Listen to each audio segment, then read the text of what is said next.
Hello, it's Mr. Blansett, and thank you again to everyone who took their AR quiz for the last story we read. Keep up the good work. Um, this week we're going to be starting a new story. It's called Stone Fox, and it's by John Gardner. It's one of my very favorite works of literature. Mr. Gardner wrote this story in very few words. He managed to use those very few words to get a lot of emotion across. And in fact, in the second chapter, we'll look at a specific phrase there that I think is really good at pulling on emotions and making us think a lot and relate a lot to the characters in the story. So we'll be starting that story on Monday. On Tuesday, we're going to be looking at some of the readings about volcanoes. You've already been studying some stuff with volcanoes with Mrs. Hegland, and we'll be continuing to read more about them this week in our reading class.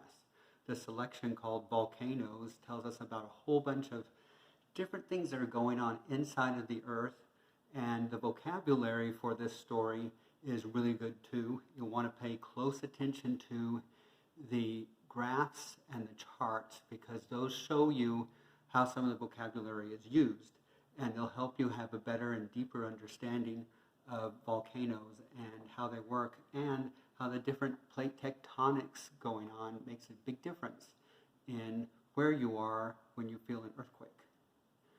The vocabulary is going to be listed there for you also. Be sure to take a look at the vocabulary and practice saying the word out loud and using it in a sentence. There are several sentences that are given to you in the Google Classroom, so you can use those and see if it helps you use the word more and make it part of your everyday vocabulary. We're also going to be going back in the time machine and taking a look at the early 1900s. During the early 1900s, a lot of stuff was going on in California. This particular selection is called Southern California Grows, and it focuses on what was happening here in Southern California, where we live now.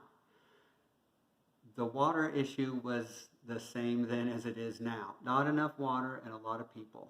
As Southern California grew, more water was needed. And an interesting man named William Mulholland came to California and looked for a solution to that. His solution was very controversial. We'll be looking at the Owens Valley and how Mr. Mulholland used the water that was there and brought it to Southern California. It was not something that made a lot of people happy. If you look closely, you'll see in maps like this and other images that you can trace the path of where the valleys were and where the aqueduct went and how it connected the water flow from the Owens Valley to Southern California. It didn't always work out so perfectly. In fact, I want you to pay close attention for this particular item. It is an image that shows a dam that broke. And in 1928, more than 400 people lost their lives because of the aqueduct and mismanagement. And it pretty much ruined Mr. Mulholland's career and his reputation. I want you to read closely because not all the details are in the selection itself. You have to look at the captions underneath some of the images.